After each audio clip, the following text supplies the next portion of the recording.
వే gold trusted gold buyers మీరు తాకట్టు పెట్టిన బంగారాన్ని విడిపించి ఈ రోజు ఉన్న మార్కెట్ ధరకు కొనబడను. జనసేన పార్టీలో తాజాగా మరోసారి చేరికలు జరిగాయి.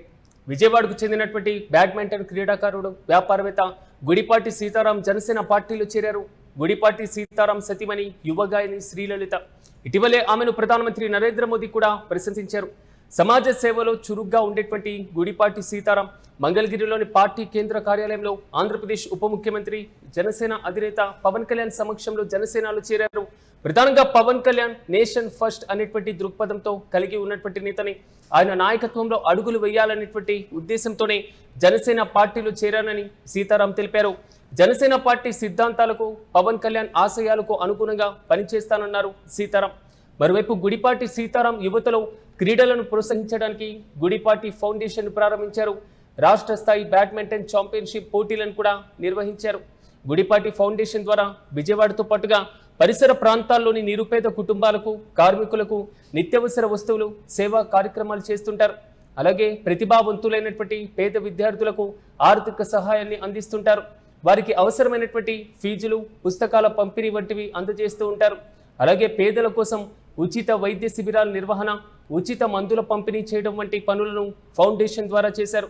అయితే సింగర్ శ్రీలలిత పాడినటువంటి కనకదుర్గ మహాప్రమావిత అనేటువంటి యూట్యూబ్ లింకును కూడా రీసెంట్గా ప్రధానమంత్రి నరేంద్ర మోదీ పోస్టు చేశారు. విజయవాడకు చెందినటువంటి గాయని శ్రీలలిత కనకదుర్గమ్మ పైన ఈ పాటను చక్కగా పాడారంటూ కూడా ప్రధానమంత్రి లింకును పోస్టు చేయడంతో ఒక్కసారిగా వైరల్ అయింది. ఆ దుర్గమ్మను ఆరాధిస్తే మనసు అపారమైనటువంటి శక్తి సామర్థ్యాలతో నిండిపోతుందన్నారు ప్రధానమంత్రి. శ్రీలలితది విజయవాడలోని సత్యనారాయణపురం. శ్రీలలిత ఎన్నో టీవీ షోలు చేశారు. ప్రధానంగా 2019 నుంచి ప్రతి దసరా కూడా విజయవాడ దుర్గమ్మ పైన పాటలను విడుదల చేస్తున్నారు. అమ్మవారి పైన ఇప్పటి వరకు దాదాపు 70 పాటలు పాడారు.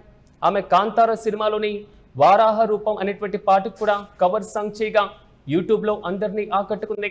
శ్రీలలిత ప్రస్తుతం ఎంఏ మ్యూజిక్ చేస్తున్నారు. అలాగే మ్యూజిక్ డైరెక్టర్ ఎంఎం కీరవాణి టీంలో కూడా ఉన్నారు. భావితరాలకు ఆదిశంకరాచార్యుల రచనలను పాటల రూపంలో అందించాలని లక్ష్యంగా పెట్టుకున్నారు. తన భర్త సీతారాం సహకారంతో భగవద్గీతలోని సారాంశాన్ని పాటలుగా మార్చి ఆర్టిఫిషియల్ ఇంటెలిజెన్స్ టెక్నాలజీ ద్వారా విజువల్స్ కలిపి అందించాలంటూ కూడా వారు భావిస్తున్నారు. అంతేకాదు ఆయా రాష్ట్రాలకు చెందినటువంటి అమ్మాయిలతో ఒక మ్యూజిక్ బ్రాండ్ ట్రూప్ను కూడా ఏర్పాటు చేస్తున్నారు శ్రీలలిత. శ్రీలలిత నారిగమ్మ పేరుతో ఇటీవలే లాంచ్ కూడా చేశారు.